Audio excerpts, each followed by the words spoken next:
separado del mundo. Quiero ayudarlo a entender eso esta mañana de una manera muy práctica, espero.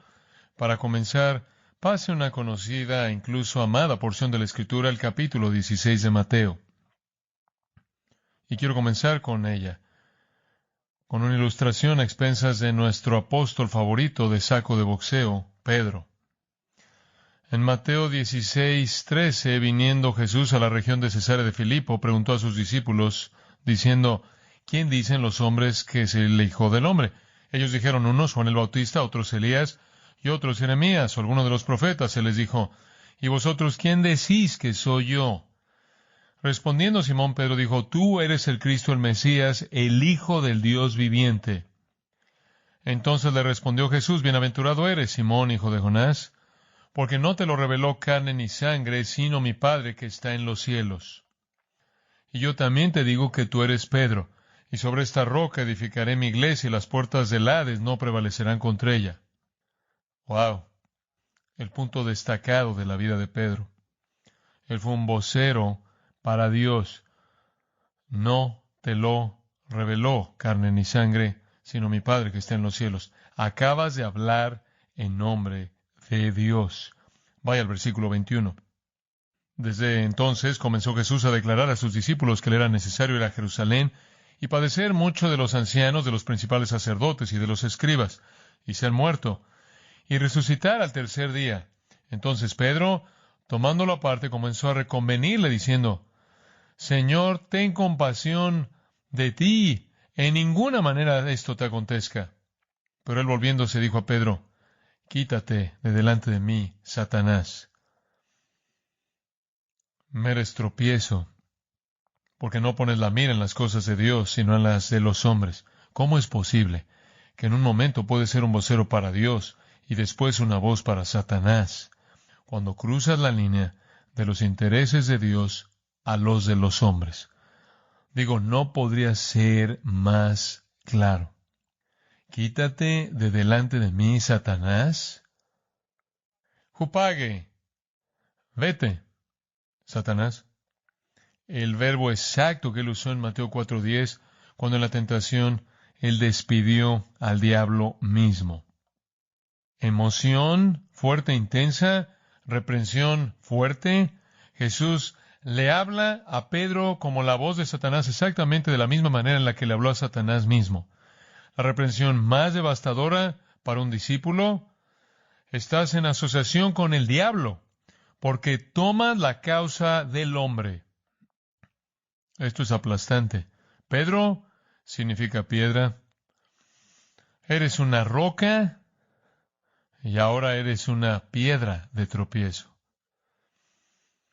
Estás estorbando los propósitos de Dios. No estás poniendo tu mente en los intereses de Dios. Mismo término que usted oye en Colosenses 3, poned la mira en las cosas de arriba, no en las de la tierra. Esta es la peor reprensión, y para un discípulo amoroso que acaba de llegar al punto alto de su vida, el punto bajo debió haber sido completamente aplastante. El camino del diablo es hacer que la gente que confiesa la verdad se enrede en el trabajo del diablo, cruzando una línea del reino de la luz de regreso al reino de las tinieblas, para hacer que los cristianos piensen que el reino de la luz puede avanzar. Escuche, sin sufrimiento. No necesitas ir a la cruz. Podemos conseguir lo que necesitas sin la cruz. Y esencialmente él estaba diciendo a Jesús exactamente lo que el diablo había dicho. Te daré todos los reinos del mundo, simplemente póstrate ante mí. Pedro está reciclando esa misma tentación. No necesitas morir. Hay otro camino. No necesitas sufrir. Puedes hacer concesiones. Puedes hacer compromisos con el reino oscuro. Puedes hacer compromisos con el reino oscuro. El pecado de Pedro ha sido repetido incesantemente a lo largo de la historia de la iglesia, toda la historia de la iglesia, en donde la gente que declara que cree la verdad acerca de Cristo hace alianzas con Satanás. Los cristianos han estado tratando de usar al mundo, las tinieblas, la carne, los espiritualmente muertos, para ayudar de alguna manera que Jesús edifique su reino. Esencialmente han hecho tratos con el diablo. Todo esfuerzo por avanzar el reino mediante una estrategia mundana es un intento por hacer la obra de Dios a la manera del diablo. Y para evitar, escuche con cuidado, el sufrimiento, para evitar el rechazo, evitar la hostilidad. Y esa es exactamente la tentación que el diablo dio y que Pedro recicló. ¿Acaso olvidamos que perdemos nuestras vidas por el Evangelio? ¿Acaso olvidamos que no hay corona sin una cruz? Esa es siempre la tentación del diablo. Oigan, vamos a extender la iglesia al tener un grupo político muy poderoso en Washington, D.C., manipulando a los políticos. Vamos a extender el reino al desarrollar de manera inteligente algunas estrategias para que la iglesia gane ciudadanos del reino de las tinieblas. Vamos a aceptar mucho y ser muy tolerantes y no vamos a hablar del pecado. Vamos a diseñar algunos medios muy mundanos para hacerlos sentir como si esta es la vida normal. Esto va a ser como un concierto al que fueron y simplemente una plática que oyeron. Y todo esto tiene una cosa en mente: evitar el sufrimiento que viene con la confrontación del Evangelio. Y mientras que sabemos que el Evangelio son buenas noticias, el primer mensaje del Evangelio es: eres un pecador y vas camino al infierno eterno. Esta sociedad no quiere oír eso. Durante 300 años han estado construyendo una filosofía que ahora está completamente desarrollada, que dice que la gente básicamente es buena y tiene el derecho a ser quienes son. Y el hecho es que esta es la filosofía en una cápsula. La razón por la que la gente está insatisfecha es porque hay un patriarcado blanco histórico que ha creado la religión, que es falsa debido a que no hay Dios, y usa esa religión básicamente para oprimir y encarcelar a la gente en general. Han creado leyes, les han dado la religión como una cobertura, una especie de colcha sagrada, para evitar que la gente haga lo que quiere hacer. Tenemos que deshacernos de todo eso y dejar que todo el mundo sea lo que quiere ser. Y así es como usted llega a 100 géneros. Todo comenzó cuando querían decir que el hombre es bueno, es la sociedad lo que lo hace malo, y es la élite la que se levantó a la cima, que creó la sociedad que inhibe sus deseos sexuales.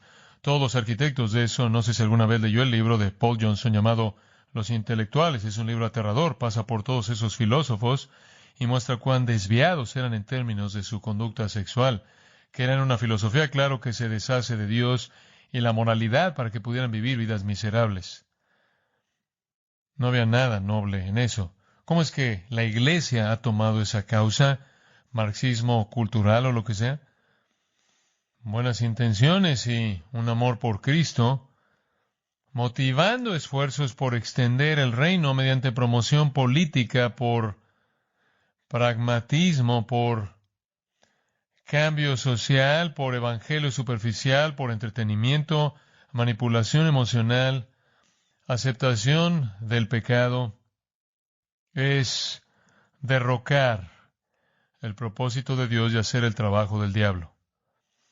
El camino de nuestro Señor es quedarse en su lado, el reino de la luz. Y esa es la razón por la que Pablo dice en 2 Corintios 10:5, tenemos que llevar cautivo todo pensamiento ¿a quién?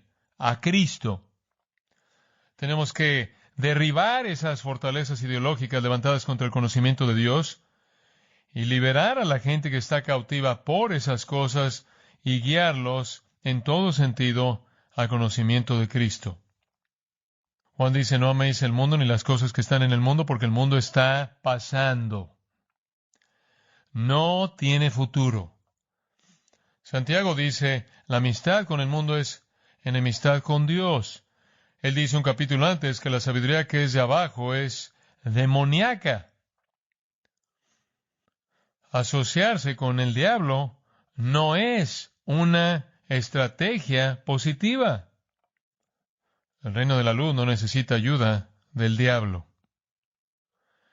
El mundo con su corrupción va camino a la destrucción, no nos ofrece absolutamente nada. ¿Cómo nos relacionamos con el mundo? Separados de él. Nosotros, mediante la compasión y mandato, no lo cortejamos, advertimos al mundo. No adoptamos sus ideas, no tomamos sus causas, le advertimos. Y si terminamos tomando sus causas, los compromisos son totalmente destructivos para la claridad de nuestro mensaje y destructivos para la vida misma de la iglesia, que supuestamente debe estar unificada en amor, y el reino es justicia, gozo y paz. ¿En dónde está eso en la forma actual de evangélicos? Justicia, gozo y paz.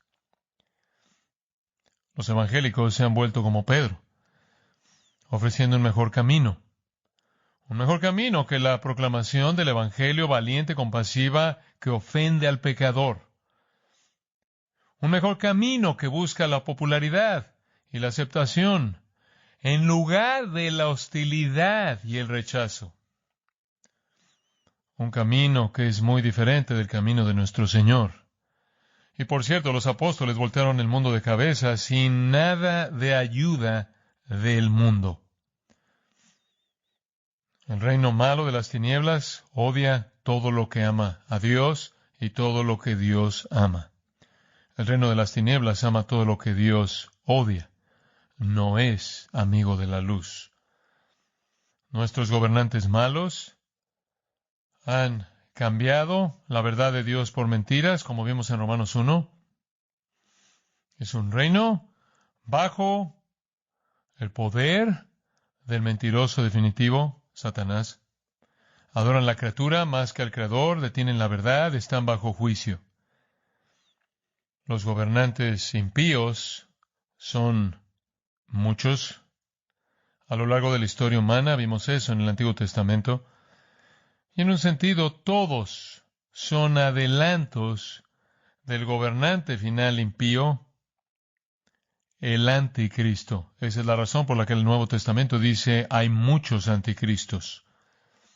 Hay uno final, escuche cómo lo describe en Apocalipsis 13. Vi subir del mar una bestia que tenía 7 cabezas y 10 cuernos, y en sus cuernos 10 diademas o coronas, y sobre sus cabezas un nombre blasfemo. Y la bestia que vi era semejante a un leopardo, y sus pies como de oso, y su boca como boca de león. Y el dragón, quien es Satanás, le dio, quien es el anticristo, su poder, y su trono y grande autoridad. Vi una de sus cabezas como herida de muerte, pero su herida mortal fue sanada, y se maravilló toda la tierra en pos de la bestia, algún tipo de resurrección falsa. Y adoraron al dragón, Satanás, que había dado autoridad a la bestia, el anticristo, y adoraron a la bestia, diciendo, ¿quién es como la bestia y quién podrá luchar contra ella?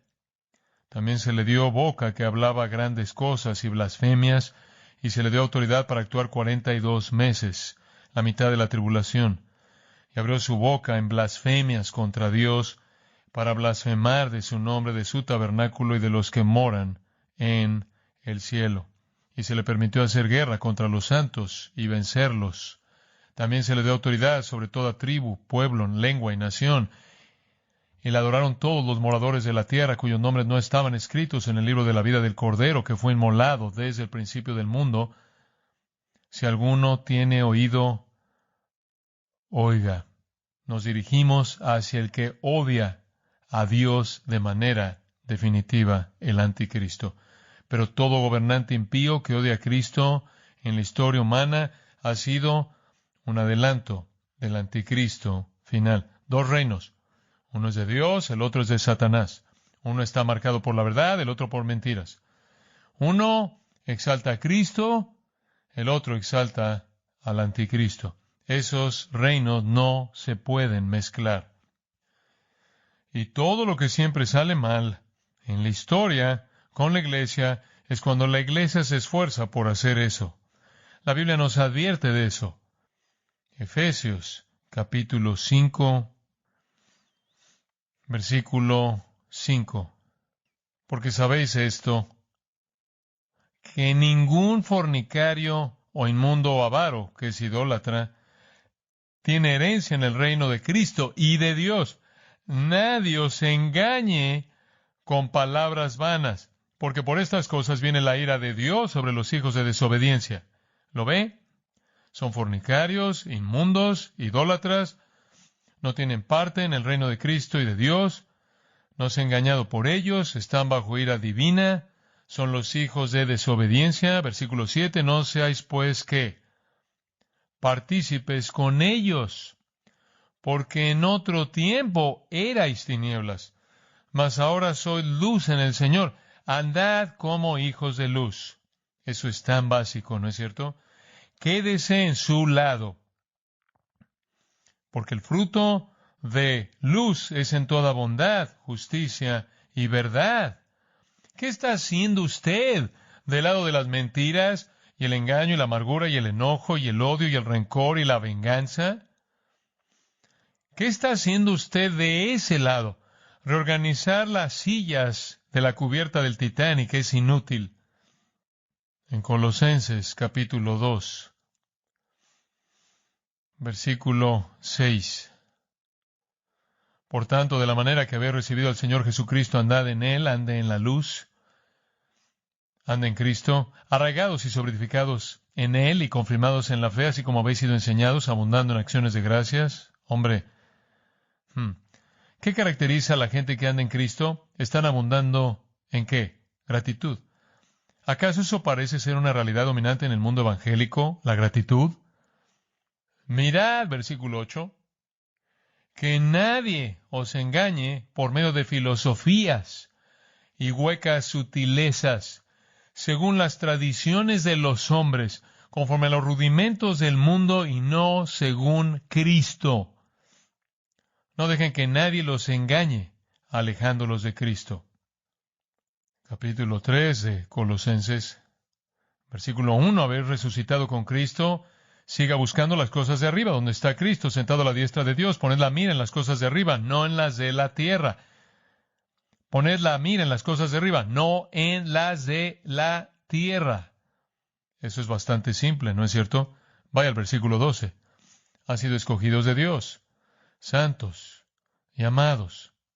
Vístanse de entrañable misericordia, de benignidad, de humildad, de mansedumbre, de paciencia, soportándose unos a otros y perdonándose unos a otros, si alguno tuviera queja contra otro, de la manera que Cristo os perdonó, así también hacedlo vosotros. Sobre todas estas cosas vestidos de amor, que es el vínculo perfecto.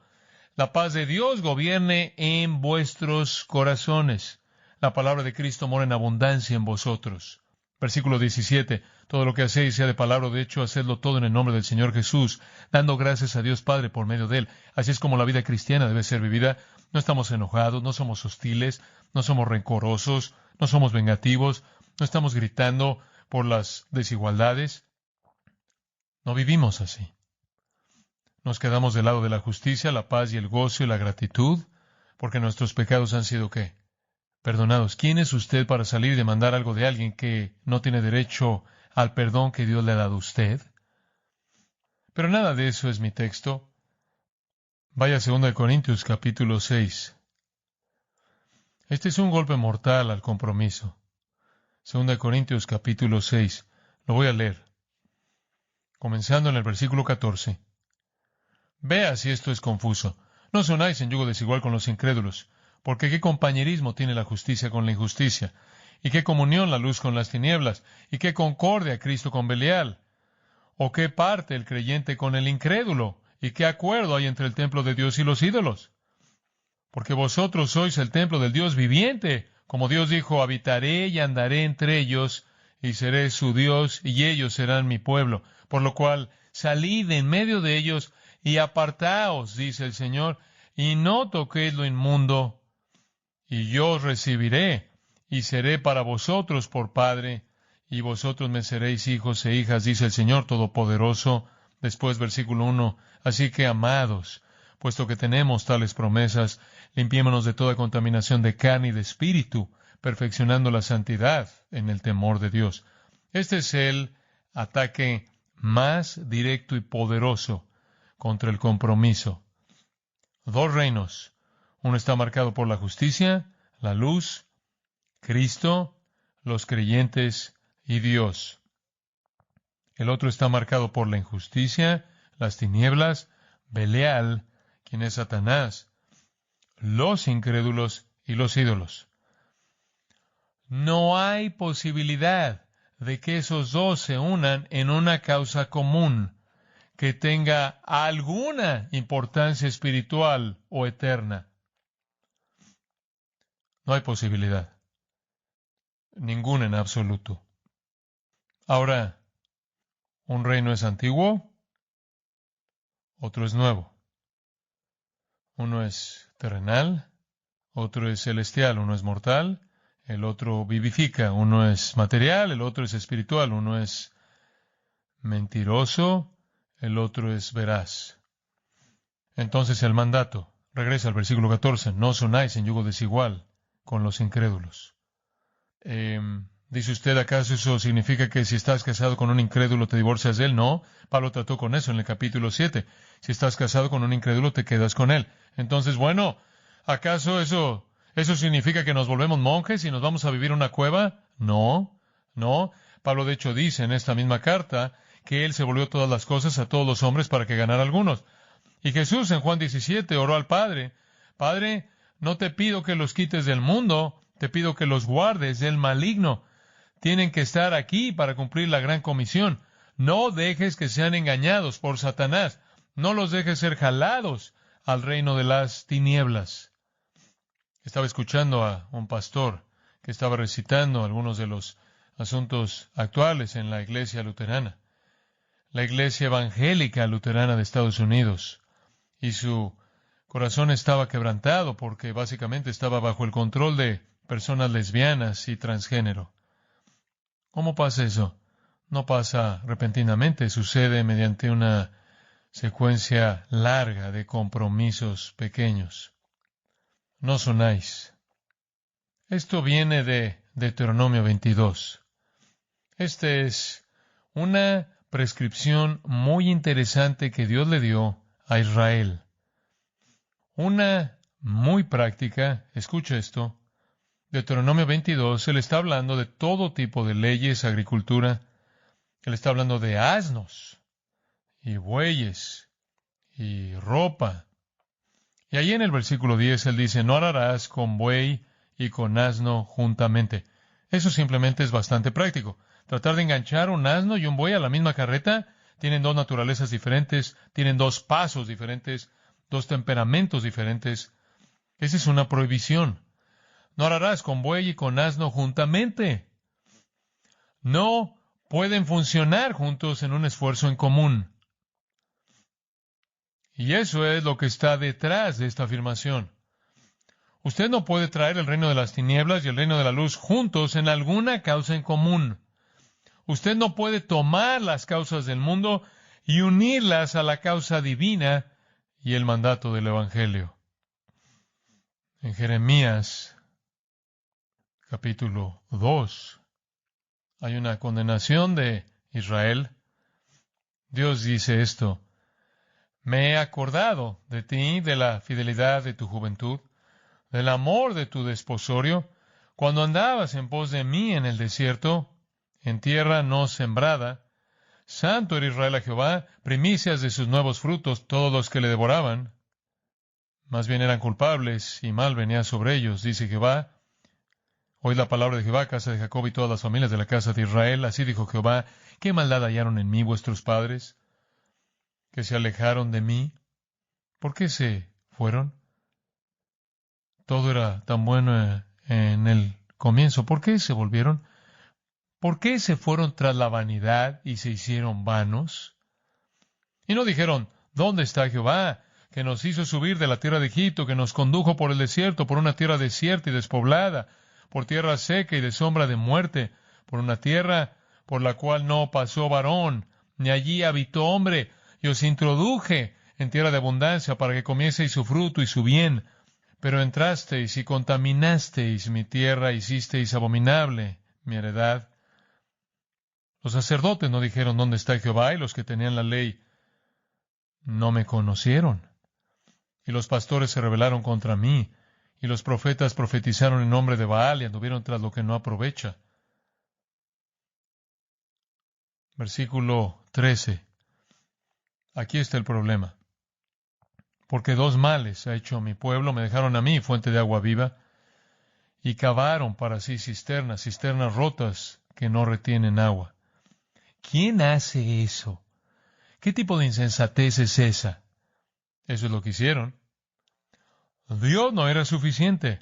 Tuvieron que hacer todo tipo de incursiones en la oscuridad. Lo único que Satanás siempre quiere hacer es perturbar la obra de Dios, ¿no es cierto? ¿No estamos claros en eso? ¿Piensa usted que Él quiere ayudar?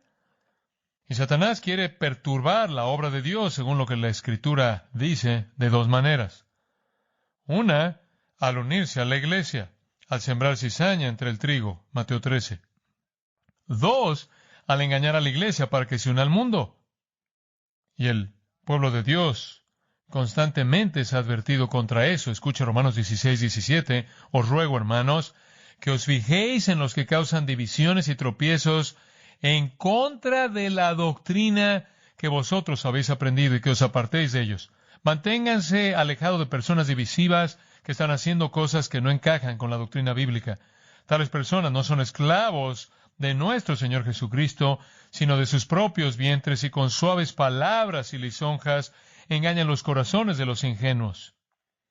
Porque vuestra obediencia ha venido a ser notoria a todos, así que me gozo de vosotros, pero quiero que seáis sabios para el bien, ingenuos para el mal. No se preocupen por Satanás, el Dios de paz aplastará en breve a Satanás bajo vuestros pies. No lo queremos como aliado. Y tampoco necesita temerlo. Actualmente, convertir a la iglesia en un campo de batalla racista, feminista, homosexual, al tomar las filosofías de las tinieblas, es una violación de este mandato simple. El reino de la luz, uniéndose a la filosofía amargada, vengativa, sin gracia, filosofía sin Dios, producto de 300 años de ateos que odian a Dios, que odian a Cristo, que son antifamilia, anticristianos, que fueron impulsados por perversión sexual. Traer el reino de la luz a alguna conexión con eso es impensable. Impensable. Pero ellos dicen que la gente es básicamente buena. Y el cristianismo niega eso. Y eso debe ser revertido. La gente necesita saber que es buena y debe ser capaz de hacer cualquier cosa que quiera hacer, y es solo la gente mala que llegó al poder e hizo leyes contra toda conducta sexual. El hombre debe ser libre porque básicamente él es bueno. Déjalo hacer lo que quiera. No lo refrenes. Eso es lo que la religión ha hecho. Necesitamos deshacernos de la religión. Esa es la diferencia medular. Al comienzo del Evangelio decimos que el hombre básicamente es ¿qué? Malo. En el reino de las tinieblas el hombre básicamente es bueno. Escuche Marcos. Esto realmente es indiscutible. Versículo 18 del capítulo 7. También vosotros estáis así sin entendimiento. ¿No entendéis que todo lo de fuera que entre en el hombre no le puede contaminar? Su problema no está fuera, porque no va a su corazón, sino a su estómago y es eliminado. Esto decía siendo limpios todos los alimentos. Pero decía que lo que del hombre sale, eso contamina al hombre. Porque de dentro del corazón de los hombres salen los malos pensamientos, los adulterios, las fornicaciones, los homicidios, los hurtos, las avaricias, las maldades, el engaño, la lascivia, la envidia, la maledicencia, la soberbia, la insensatez. Todas estas maldades de dentro salen y contaminan al hombre. El problema no es lo que alguien le hizo a sus ancestros, el problema es usted. Es usted. Y cuando los cristianos rinden ese punto, cortan el Evangelio en su comienzo mismo.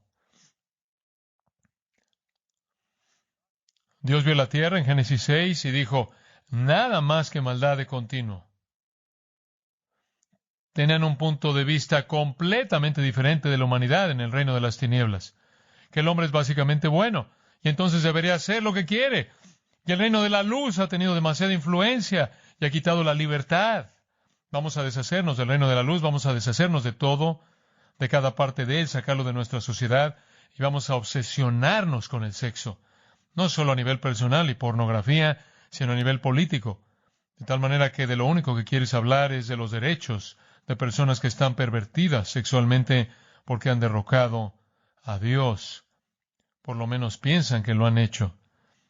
Ahora, Pablo apoya el mandato en el versículo 14 al ver tres áreas, las cuales serán obvias: el pasado, el presente y el futuro. Pero permítame solo empezar con el pasado. El verbo mismo, unais, es extraído de ese pasaje de Deuteronomio 22:10 acerca del buey y el asno.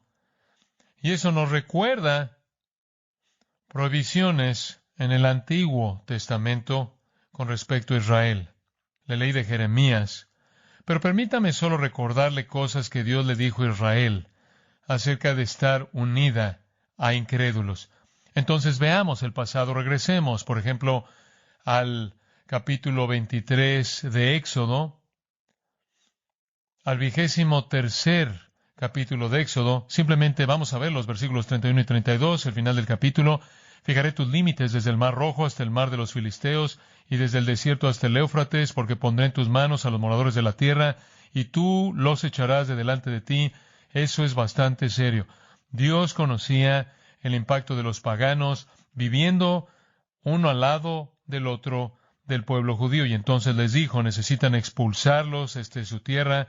Se la di a Abraham en una promesa de pacto, necesitan expulsarlos. Versículo 32, no harás alianza con ellos ni con sus dioses. Él los quería expulsados porque presentan una amenaza tan seria para la integridad de su pueblo.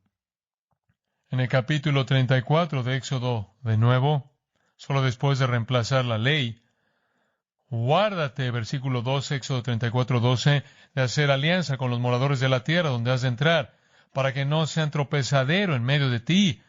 Derribaréis sus altares y quebraréis sus estatuas y cortaréis sus imágenes de acera, lugar de adoración falsa. Sino que más bien deben derribarlos, porque no te has de inclinar a ningún otro Dios, pues Jehová, cuyo nombre es celoso, Dios celoso es. Por tanto, no harás alianza con los moradores de aquella tierra, porque fornicarán en pos de sus dioses, y ofrecerán sacrificios a sus dioses, y te invitarán, y comerás de sus sacrificios. O tomando de sus hijas para tus hijos, y fornicando sus hijas en pos de sus dioses, harán fornicar también a tus hijos en pos de los dioses de ellas. No tienes nada que hacer al hacer alguna alianza con el enemigo. En el 7º capítulo de Deuteronomio, saltando algunas otras escrituras por razones de tiempo, capítulo 7 comienza cuando Jehová tu Dios te haya introducido en la tierra. Ahora estaban al borde de la tierra listos para entrar. La tierra en la cual entrarás para tomarla, y haya echado de delante de ti a muchas naciones: al Eteo, al Gergeseo, al Amorreo, al Cananeo, al Fereceo, al Ebeo y al Jebuseo, 7 naciones mayores y más poderosas que tú. Y Jehová tu Dios las haya entregado delante de ti, y las hayas derrotado, las destruirás del todo. Wow, así de peligrosas eran. Las destruirás del todo. No harás con ellas alianza, ni tendrás de ellas misericordia. Además, no emparentarás con ellas. No darás a tu hija a su hijo, ni tomarás a su hija para tu hijo, porque desviará a tu hijo de en pos de mí, y servirán a dioses ajenos, y el furor de Jehová se encenderá sobre vosotros, y te destruirá pronto. Mas así habéis de hacer con ellos. Sus altares destruiréis, y quebraréis sus estatuas, y destruiréis sus imágenes de acera, y quemaréis sus esculturas en el fuego, porque tú eres pueblo santo, un pueblo separado, pueblo santo para Jehová tu Dios. Jehová tu Dios te ha escogido para hacerle un pueblo especial, más que todos los pueblos que están sobre la tierra. No por ser vosotros más que todos los pueblos os ha querido Jehová y os ha escogido, pues vosotros erais el más insignificante de todos los pueblos, sino por cuanto Jehová os amó y os ha sacado con mano poderosa de Egipto. No hagan alianza. Vayan a la guerra contra ellos. Elimínenlos. Isaías retoma el mismo clamor en varios lugares de su profecía. Dios les dio leyes que los mantuvieron socialmente desconectados. Tenían leyes de ropa, tenían leyes de dieta, tenían leyes de calendario, tenían todo tipo de leyes y prescripciones de toda fase de la vida, lo cual esas fueron diseñadas no por algún beneficio espiritual, esas fueron diseñadas para que fuera muy, muy difícil para ellos interactuar con otras personas. Uno de los clamores que llevó al Holocausto en Europa era el hecho de que los judíos nunca se amalgamaron, nunca se mezclaron con las otras poblaciones de personas, y Hitler los usó como una amenaza, como si estuvieran tramando la destrucción de la gente. La gente no interactuaba con ellos, y esto fue parte del legado de esa prescripción original que tenía la intención de ayudarlos a mantenerse separados de las naciones que adoraban ídolos. Entonces, no se unan, incrédulos, no es algo nuevo. Era muy claro en el pasado. ¿Qué hay acerca del presente?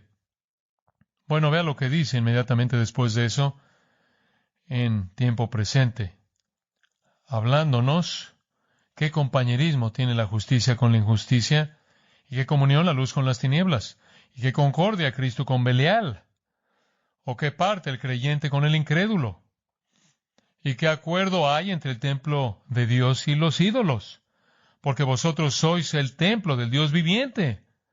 En el tiempo presente, usted tiene estas 5 comparaciones. ¿Qué compañerismo tiene la justicia con la injusticia? Compañerismo, la palabra metoqué solo aparece aquí, pero otra forma de la palabra aparece en Lucas capítulo 5, versículo 7, hablando del negocio de Pedro de pesca. Los socios en su negocio. Otra forma de ella es usada en Hebreos para hablar de nuestra unión con Cristo. Entonces él está diciendo, no hagan una unión en común con la justicia y la injusticia. Y la injusticia es característica de los incrédulos, son injustos por definición. El conocido pasaje de Mateo, rechazando a la gente religiosa, en donde nuestro Señor dice, muchos me dirán, Señor, Señor, hicimos esto, hicimos aquello, y diré, apartados de mí, nunca os conocí, debido a sus obras injustas. No es posible que haya una asociación entre los injustos y los justos. Primera de Juan 3, versículos 4 al 7, es un texto útil para implementar esto. Todo aquel que comete pecado infringe también la ley, pues el pecado es infracción de la ley. Y sabéis que Él apareció para quitar nuestros pecados, y no hay pecado en Él. Nuestro Señor vino para quitar el pecado. El pecado es infracción o injusticia. Ustedes son justos. ¿Qué tienen que hacer con los injustos? Todo aquel que permanece en Él no peca. Todo aquel que peca no le ha visto ni le ha conocido. Hijitos, nadie os engañe. El que hace justicia es justo como Él es justo. El que practica el pecado es del diablo, porque el diablo peca desde el principio. Para esto apareció el Hijo de Dios, para deshacer las obras del diablo. En el versículo 10, él dice, los hijos de Dios y los hijos del diablo son obvios. El que no practica justicia no es de Dios, ni el que no ama a su hermano. Uno que no ama a su hermano. El odio está siendo derramado en la raza, en el mundo. No es el amor de los hijos de Dios. En segundo lugar, él dice, ¿qué comunión la luz con las tinieblas? Injusticia habló de conducta. Esto habla más de virtud. ¿Qué comunión tiene la luz con las tinieblas? ¿Qué koinonía? Luz es verdad y virtud. Tinieblas es mentiras y pecado. Los hijos de luz y los hijos de las tinieblas, juntos en una causa común que supuestamente debe tener algún valor redentor. Imposible. No hay armonía posible debido a la conducta.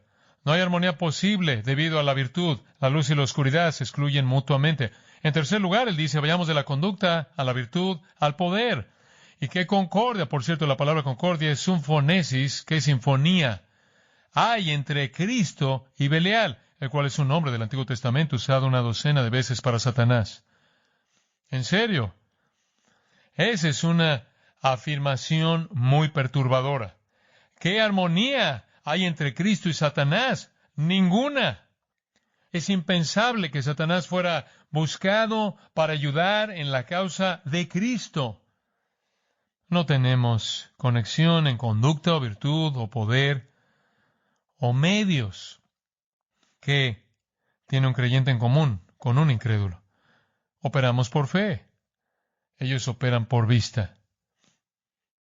Operamos al confiar en el poder de Dios. Ellos operan al manipular a la gente. Operamos en el Espíritu. Ellos operan en la carne. No tenemos nada en común en conducta, virtud, poder, medios y, en último lugar, identidad. Esa es una palabra grande en la actualidad, ¿no es cierto? ¿Usted inventa su propia identidad? Muy bien, aquí está la suya. ¿Y qué acuerdo hay entre el templo de Dios y los ídolos? Porque vosotros sois el templo de Dios. Eso es lo que somos. Cualquier persona que le pregunte le puede decir, sé que no lo pueden ver, pero eso es lo que ustedes. ¿Qué? ¿No saben que son el templo del Espíritu Santo? ¿Correcto? 1 Corintios 6. Juan 14:29. Jesús dijo, yo estoy en mi Padre, y ustedes en mí, y yo en ustedes. No vayan a un templo porque ustedes son el templo de Dios, personalmente sí y colectivamente. Y en Cristo no hay judío ni griego, varón ni mujer, esclavo o libre, todos somos uno. Tenemos todas estas identidades radicales, identidad racial, identidad sexual, identidad de género. Nuestra identidad, personalmente, es como el templo de Dios y colectivamente como el templo de Dios. Y la palabra templo aquí es naos, y se refiere al lugar santísimo, no solo el patio. Cuando decimos que somos el templo de Dios, esencialmente somos un arca del pacto viviente adentro del lugar santísimo y en donde Dios mora. Si un sacerdote entraba ahí, no preparado, era matado por Dios instantáneamente. Usted no permite que el reino de las tinieblas se una al templo de Dios. Eso se oye como lo que leímos en 1 Samuel 4, en donde tomaron el arca del pacto y la metieron al templo de Dagón. Y Dios dice, no voy a permitir eso, y aplastó a ese ídolo. Ezequiel tiene una visión en el 8º capítulo, no voy a tomar tiempo para verla, pero tuvo una visión en el 8º capítulo, y la visión era que Dios lo llevó al templo y encontró en el templo todo tipo de ídolos, por todos lados, en el templo de Dios. Y Dios pronunció Icabod, la gloria partido. Y hay una visión ahí de la gloria de Dios saliendo del templo por la puerta al cielo, allá afuera a los montes, y desapareció.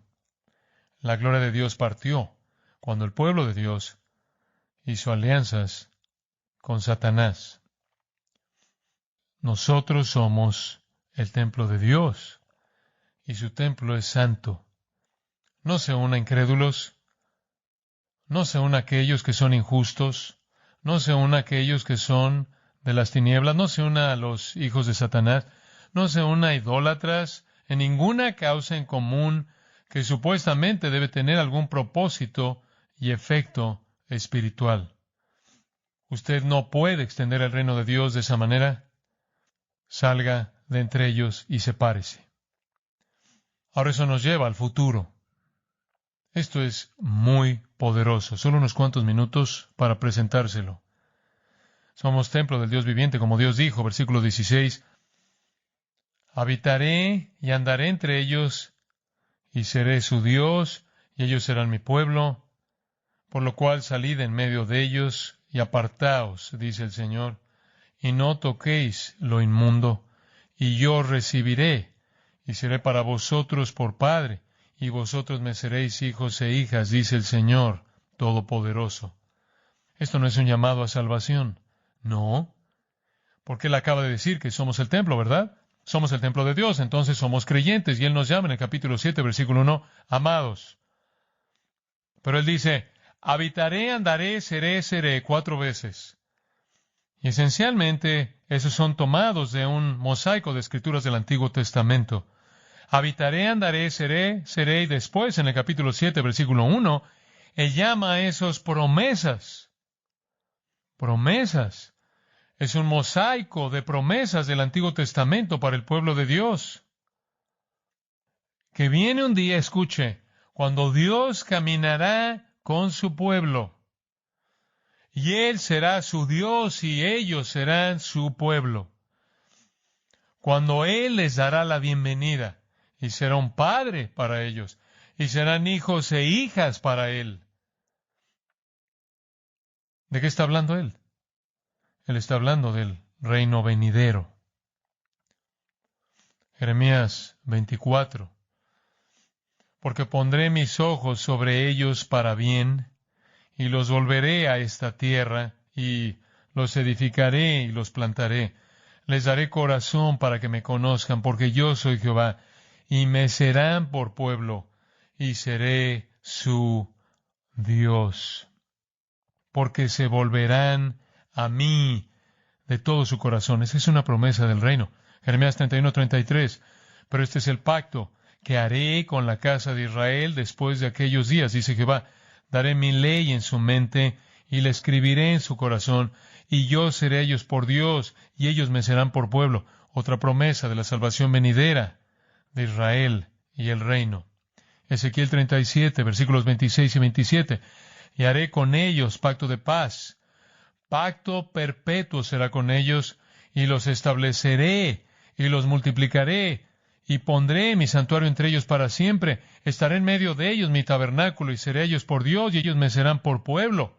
Esta es una promesa del reino venidero, el reino milenial de Cristo. En Mateo es llamado la regeneración, en Hechos es llamado los tiempos de refrigerio y los tiempos de restitución. Pablo lo llama el día de Cristo, pero es el reino. Vaya Apocalipsis. Y vamos al reino. Capítulo 19. Después de esto, oí una gran voz de gran multitud en el cielo que decía, Aleluya, salvación y honra y gloria y poder son del Señor, Dios nuestro, porque sus juicios son verdaderos y justos, pues ha juzgado a la gran ramera que ha corrompido a la tierra con su fornicación y ha vengado la sangre de sus siervos de la mano de ella. Otra vez dijeron, Aleluya, y el humo de ella sube por los siglos de los siglos. Esta es la destrucción que ha sido descrita en el 17 y el 18, la destrucción del mundo, tanto su religión como su economía. Y entonces están diciendo aleluya, y adorando a Dios que estaba sentado en el trono. Y salió del trono una voz que decía, alaben a nuestro Dios todos sus siervos, sus esclavos, y los que le teméis, así pequeños como grandes. Y oí como la voz de una gran multitud, como el estruendo de muchas aguas, y como la voz de grandes truenos que decía, aleluya, porque el Señor, nuestro Dios Todopoderoso, reina. Y después en el versículo 11, entonces vi el cielo abierto, y he aquí un caballo blanco, y el que lo montaba se llamaba Fiel y Verdadero, y con justicia juzga y pelea. Sus ojos eran como llama de fuego, y había en su cabeza muchas diademas, y tenía un nombre escrito que ninguno conocía, sino él mismo. Estaba vestido de una ropa teñida en sangre, y su nombre es el Verbo de Dios, y los ejércitos celestiales, vestidos